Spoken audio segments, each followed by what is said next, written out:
Halo, perkenalkan nama saya Agatha Kristivioni, absen 1 dari kelas 12D4.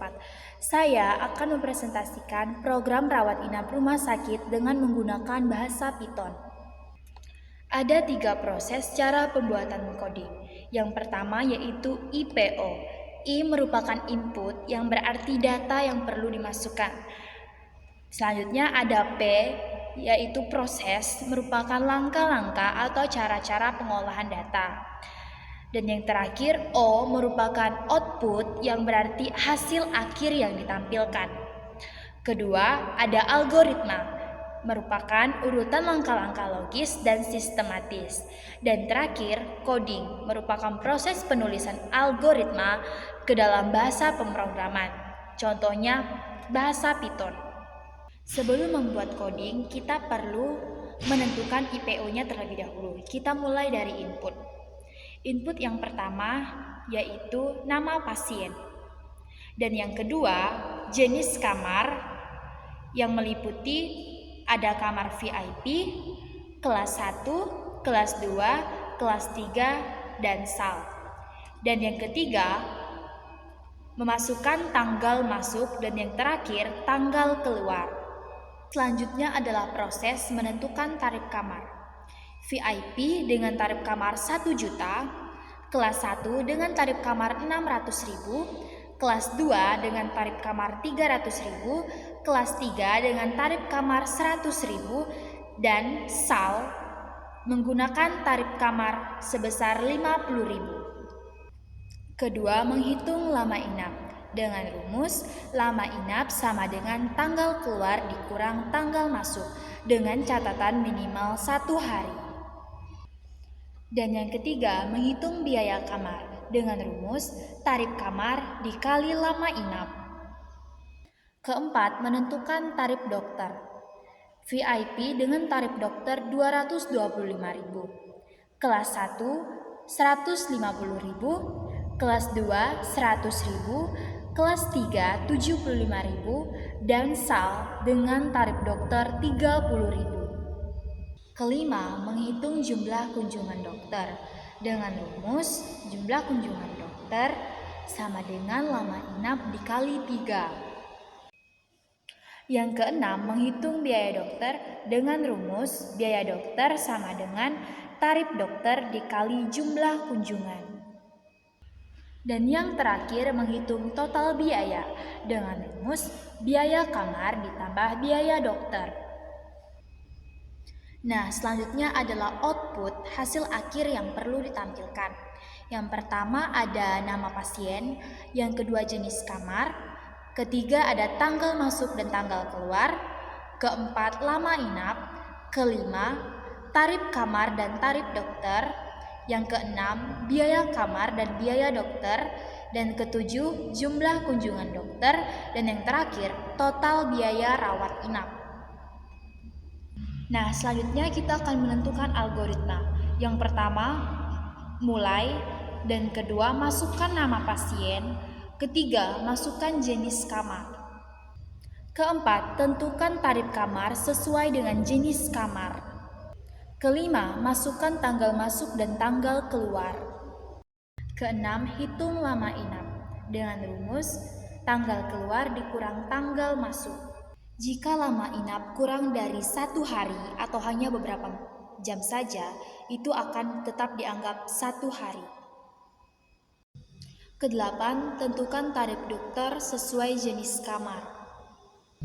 Kesembilan, hitung jumlah kunjungan dokter sama dengan lama inap dikali 3. Kesepuluh, hitung biaya kamar sama dengan tarif kamar kali lama inap. Kesebelas, hitung biaya dokter sama dengan tarif dokter dikali jumlah kunjungan. Kedua belas, hitung total biaya sama dengan biaya kamar ditambah biaya dokter. Ketiga belas, tampilkan seluruh hasil, dan 14 selesai. Nah, sekarang saya akan menjelaskan tentang coding. Yang pertama, di baris pertama itu ada from datetime, import datetime. Kata datetime ini untuk menyediakan kelas. untuk memasukkan tanggal dan waktunya. Dan baris kedua ada NP sama dengan STR dalam kurung input dalam kurung nama pasien sama dengan dalam kurung. Nah, NP ini variabel nama pasien. STR yaitu string untuk memasukkan huruf lebih dari satu. Begitu juga dengan yang baris ketiga, JK sama dengan STR input dalam kurung jenis kamar VIP 1, 2, 3 sal dan seterusnya. Dan yang nomor 4, 5, dan 6, kenapa dia berwarna hijau dan diawali dengan pagar? Karena untuk menentukan sebuah komentar dalam bahasa pemrograman Python dan digunakan sebagai catatan. Nah, selanjutnya kita masuk ke coding bagian proses.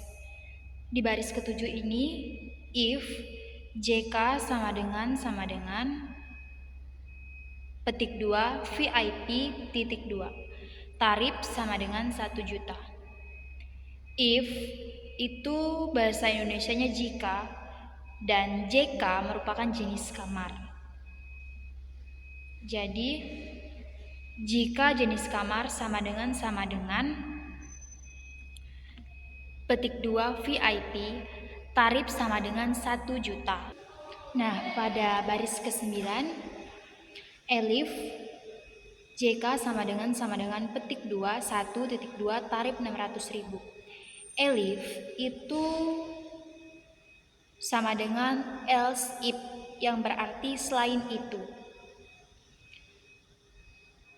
Selanjutnya pada baris ke-15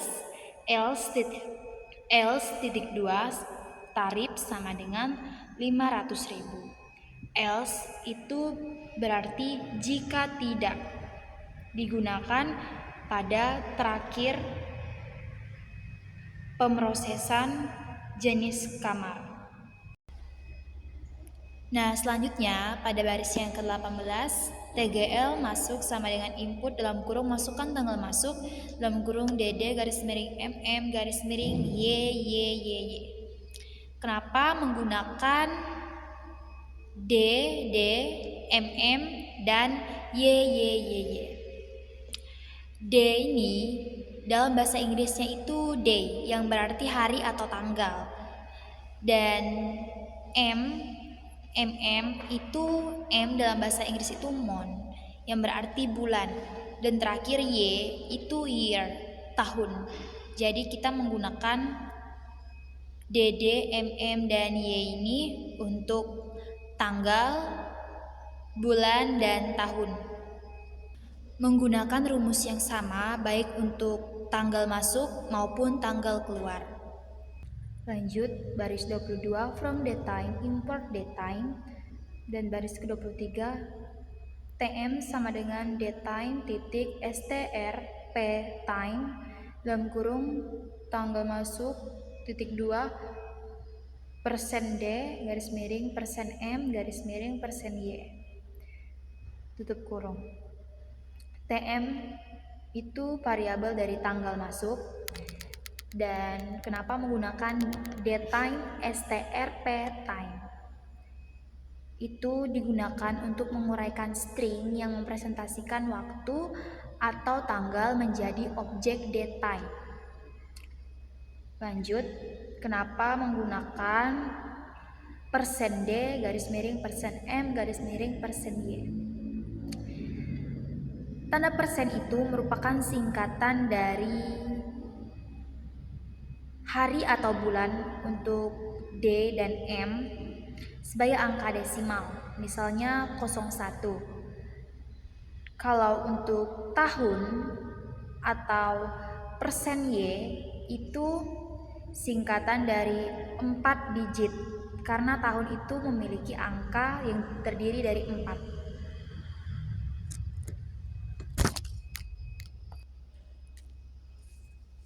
Baris 25 LI lama inap sama dengan dalam kurung TK tanggal keluar dikurang TM tanggal masuk tutup kurung titik days atau hari.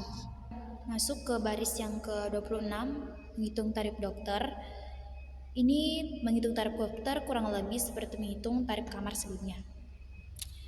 Pada baris 27, if atau jika JK jenis kamar sama dengan VIP, tarif dokternya 225.000. Baris ke-29, elif atau else if yang berarti selain itu, jenis kamar sama dengan 1 atau kelas 1, tarif dokternya 150.000. Dan untuk yang nomor baris 35, else tarif dokter 50.000. Else itu jika tidak, yang merupakan untuk tarif dokter bagian kamar sal.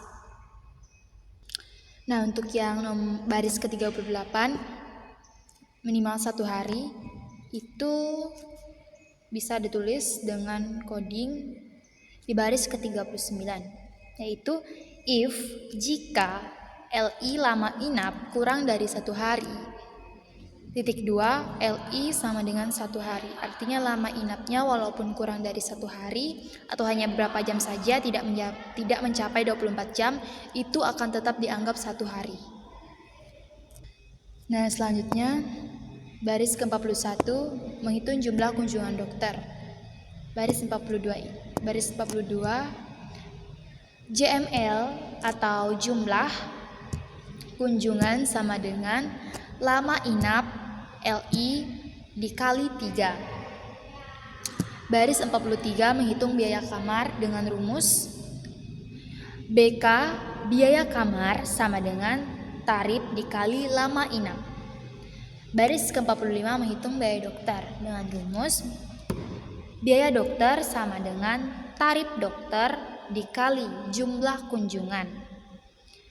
Nomor 47 menghitung total biaya kamar dengan rumus TB sama dengan BK biaya kamar ditambah BD biaya dokter.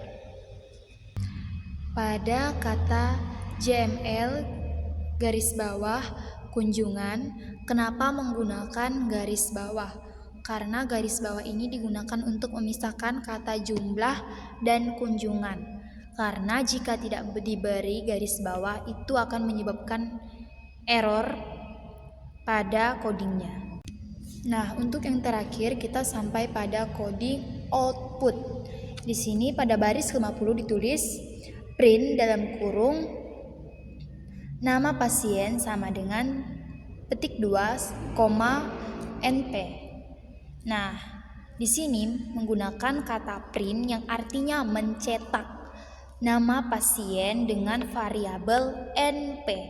Jadi semua yang menggunakan kata print ini nanti akan ditampilkan pada hasil codingnya.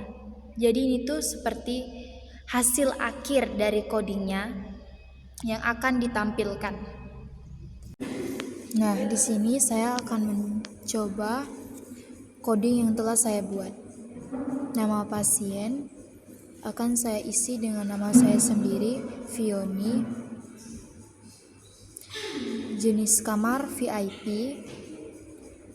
Masukkan tanggal masuknya tanggal 5 bulan 7 2025. Selanjutnya memasukkan tanggal keluarnya tanggal 10 bulan 7 tahun 2025.